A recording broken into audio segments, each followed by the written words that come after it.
इसी श्रृंखला में गुरुदेव के चरणों में एक और भजन है।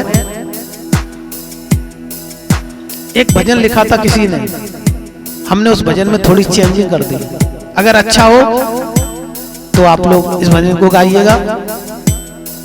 मुझे मेरे सतगुरु ने, मुझे मेरे सतगुरु ने बहुत कुछ दिया है। मुझे मेरे सतगुरु ने बहुत कुछ दिया है। क्या सही है? इससे और सही बताएं। बहुत कुछ नहीं दिया, क्या दिया?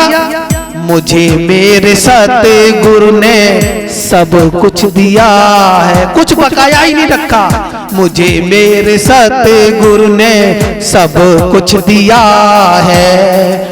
तेरा शुक्रिया सतगुरु, तेरा शुक्रिया है। तेरा शुक्रिया सतगुरु, शुक्रिया है। मुझे मेरे सतगुरु ने सब कुछ दिया है। मुझे मेरे दाता ने सब कुछ दिया है। मुझे मेरे मालिक ने सब कुछ दिया है। तेरा शुक्रिया गुरुजी, तेरा शुक्रिया है। तेरा शुक्रिया है। मुझे मेरे दाता ने बहुत कुछ दिया है। मुझे मेरे दाता ने बहुत कुछ दिया है। मुझे मेरे सतगुरु ने सब कुछ दिया है। सब कुछ दिया है। प्रेम से बोलो सतगुरुदेव भगवान की।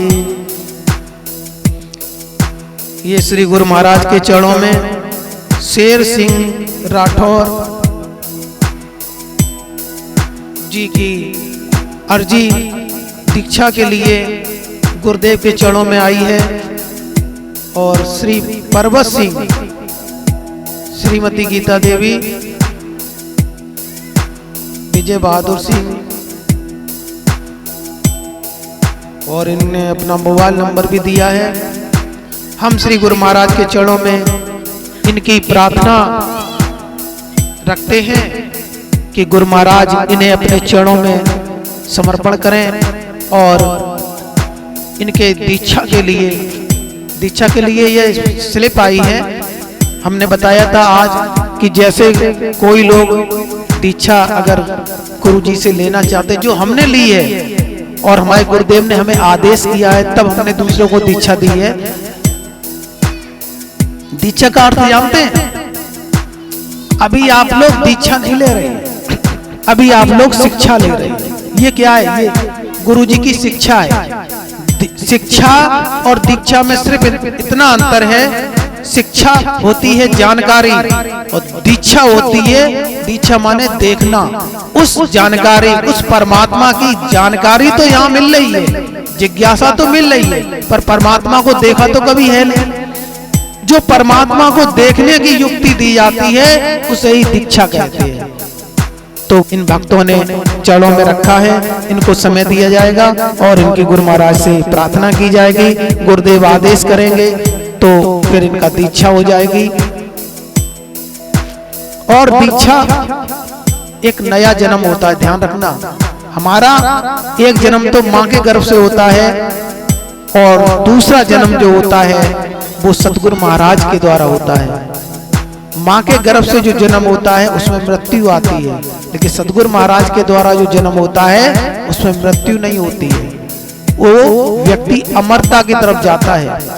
शरीर तो सबके मरे हैं, पर उसे अमरता का ज्ञान हो जाता है तो वो अमर लोक में जाना आना शुरू कर देता है। जिंदा पे ही, मरने के बाद नहीं, जिंदा पे ही अमर लोक जाता है, आता है। ध्यान रखना कि जैसे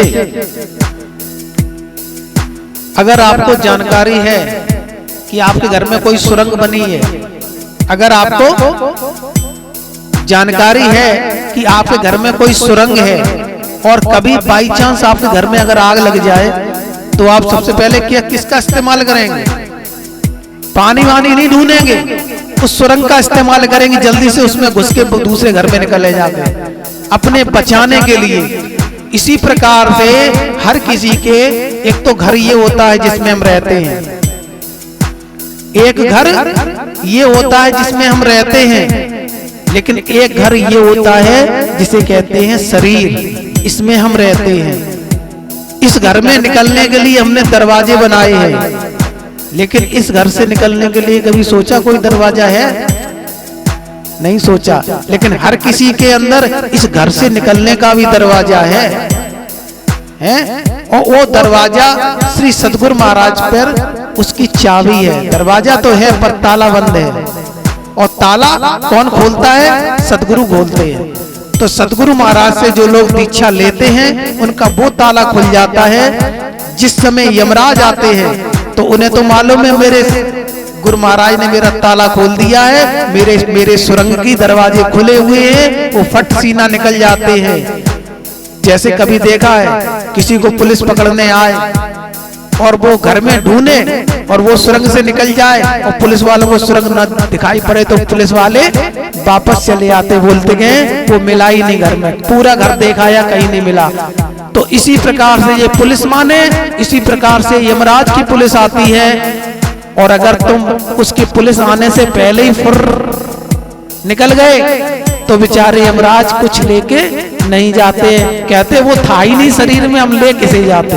और जो लोग निकल नहीं पाते हैं उनको यमराज मुकदर मार मार के खींच खींच के तड़पा तड़पा के ले जाते हैं। लेकिन जो निकलने की विधि जान जाते हैं वो तुरंत गुरुदेव की युक्ति से शरीर से बाहर, उन्हें यमराज भी टच नहीं कर पाते हैं। यही युक्ति होती है दीक्षा की। दीक्षा के माध्यम से हमारे सारे द्वार खुल जाते हैं और हम यमराज से भी बच जाते हैं और जिंदा पे सुखी हो जाते हैं, जिंदा पे स्वर्ग लोक का दर्शन कर लेते हैं। प्रेम से बोलो सच्चे दरबार की।